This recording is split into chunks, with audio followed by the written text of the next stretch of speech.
Thank you. Question for you. I want to clarify something you said yesterday.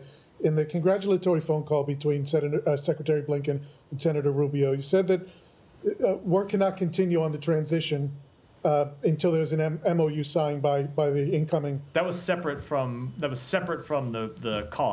I didn't mention that was part of the call. I was talking about the transition process separately and apart from the call. Go ahead. Just a clarification. Go ahead. With that said, clarify your request for clarification. Go ahead. Both administrations have said that they are signaling to the other that they can try to coordinate or want to coordinate on reaching a ceasefire in Gaza and freeing the hostages.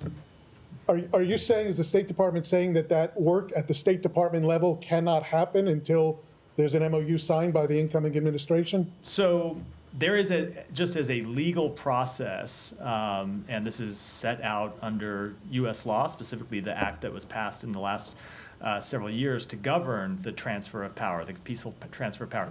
There's a process that has to take place before we can, say, for example, brief members of an incoming transition team on classified information.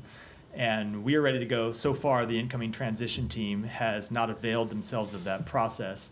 And it's up to them to speak to the timing to that, but we are ready to go as soon as they are. That said,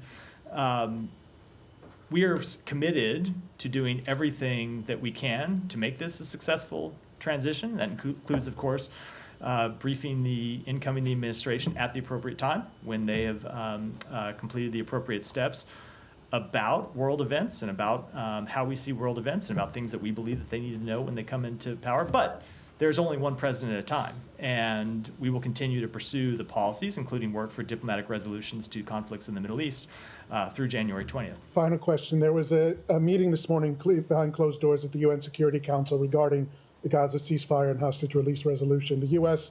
appears to be pressuring the E-10 to remove or change some of the text in there.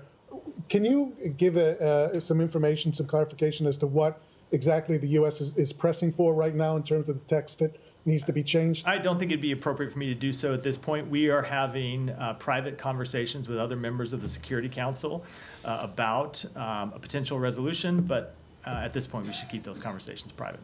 Yeah, go ahead. Going